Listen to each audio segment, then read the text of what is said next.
This is going to be a short one. Volumes have been written on various websites and social feeds about what your first surfboard should be. There are numerous surfboard manufacturers that cater to beginners who don't know what they don't know. I want to set the record straight once and for all. Welcome to the Wipeout Weekly, the daily podcast for beginners, wannabe surfers, and seasoned wipeout enthusiasts. No hype, no filler, just the highs, lows, and honest truth about learning to surf and finding your place in surf culture. I'm your host, Suze Wilson. Let's go out. I will say this once now, and I will repeat it until I die as many times as it is required. Unless you know what you're doing, i.e. your family or friends surf, take a lesson first. You may be thinking, but a lesson costs money and I could just buy a board and a wetsuit and learn surfing from YouTube videos. Yes, you could. It may cost you more in the long run, though. The lesson is not simply an opportunity to get the first impression about surfing or learn the vital rules of surf etiquette. It's a board and wetsuit trial run. Most surf schools will put you on the foamie. In most cases, here's hoping, a coach will ask you how tall you are and how much you weigh and give you a surfboard most suitable for your dimensions. During a lesson, you will be able to study your new board. 1. Does it feel floaty enough, or do you feel like you're sinking? That's what the board volume is responsible for. The heavier you are, the more volume you may need. The easiest calculation is to estimate your weight in kilograms and get a board with enough volume for each kilo.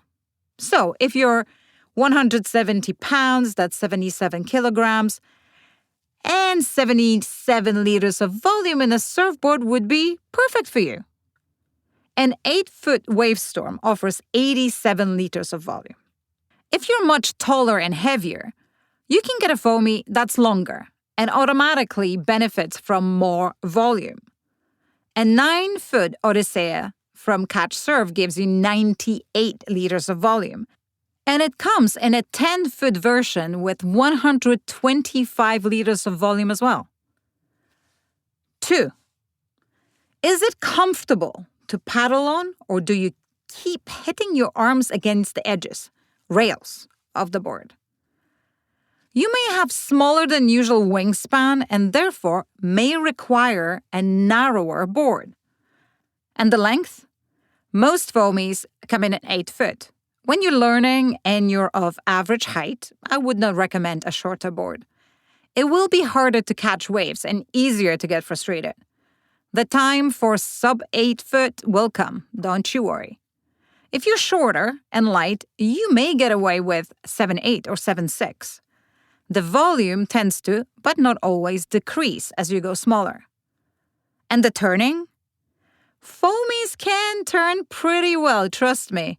It just looks like they can't because beginner surfers usually go straight to the beach instead of trimming. Use your lesson to study your baseline. Ask the coach about the board's dimensions and make.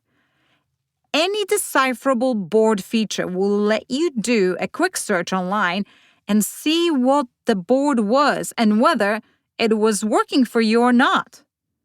You could use the same rule for your wetsuit selection, but only to a certain extent.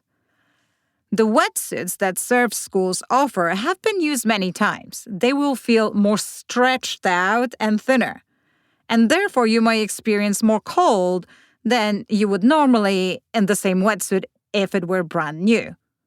Still, it's worth taking note of the brand and size.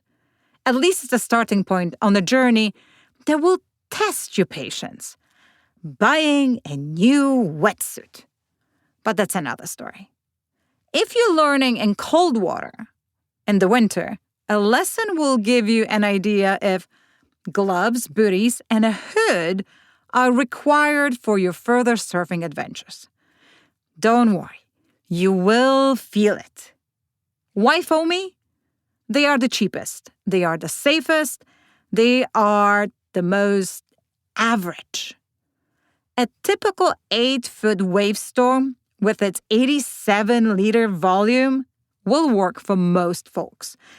But don't you get fooled by the Costco board.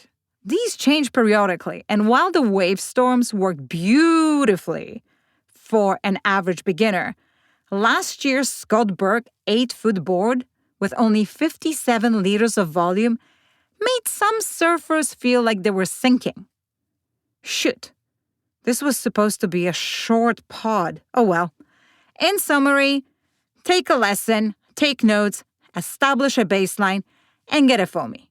The only exception is if you have an older neighbor with a yard full of longboards wasting away. One of these will serve you as well as a foamie if you're surfing at a non-crowded break and are able to hold on to your board when getting through the whitewater. Good luck. And that's all for today. Check out the Wipe Out Weekly for our free newsletter, more stories, and ways to connect with us. Thanks for listening. See you tomorrow for more of the Wipe Out Weekly.